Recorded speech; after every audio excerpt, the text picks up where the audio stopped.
When Fir'aun declared, and of course everyone knows what Fir'aun said, Ana rabbukumul a'la, I am the one who is sovereign.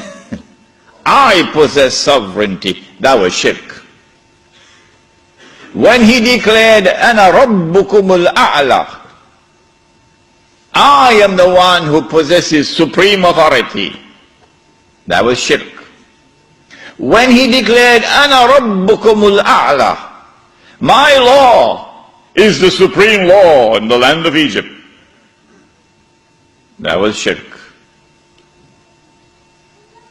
And Allah punished him with terrible punishment for his shirk. And so out of philosophical materialism emerges a new political philosophy. What does it say?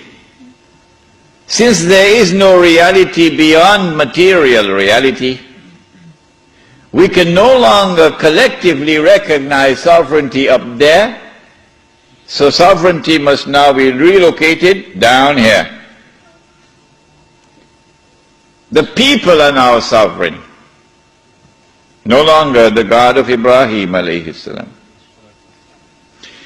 And the people constitute the state, and they locate sovereignty in the state. So the state is now sovereign. Not only is the state sovereign, but the authority of the state is supreme. And it is the state which now makes law. And the law of the state is the highest law, the supreme law. But more than that, the God of Abraham alayhi salam could make something haram. But we, the state, can change that and make it halal, meaning legalize it. We can change it and make it halal, meaning legalize it. And that is what Europe proceeded to do. Everything that Allah had made haram, they made it halal. There's nothing left now. When they declared that sovereignty belonged to them, not to Allah, that was shirk. It was shirk for Fir'aun, it is shirk for them. When they declared that the authority of the state is supreme, that was shirk. When they declared that the law of the secular state is the highest law, that was shirk.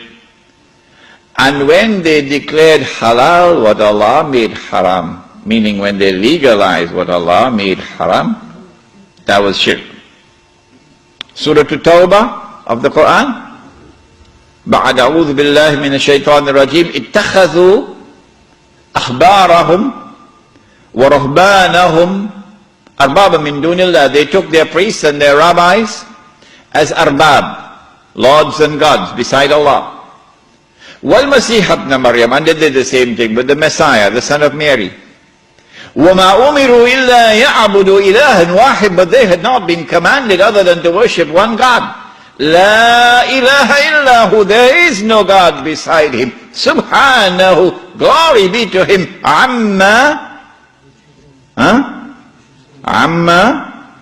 yushrikun, far removed is he from this act of shirk, taking your priests and your rabbis as gods and lords beside Allah. Shirk, says Allah. A man came to the Prophet ﷺ and said, O Messenger of Allah, but the Christians do not worship their priests, and the Jews do not worship their rabbis. How could Allah say so?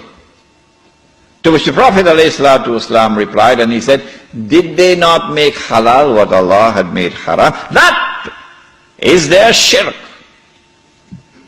My question tonight, Lakemba, is this. If the priest and the rabbi make halal what Allah made haram, and that is shirk, then if the government does the same thing, would it not? When a Muslim goes and votes in the elections to constitute the government which will preside over this shirk, you enter into shirk. But if you don't believe me and you want to go and vote in the elections, I am not stopping you. So don't let there be any bad blood between us. I'm not stopping you. But when you enter in the grave and you find that you've entered into shirk, do not plead ignorance, that's all. Stand up like a man and take it on that day. This is now the universal shirk that the Prophet ﷺ had prophesied. He said the time would come when shirk will be everywhere, be so difficult to recognize it. However, as difficult as it would be to recognize a black ant on a black stone on a dark night. So if you did not recognize it before this lecture, don't be surprised, but now you know.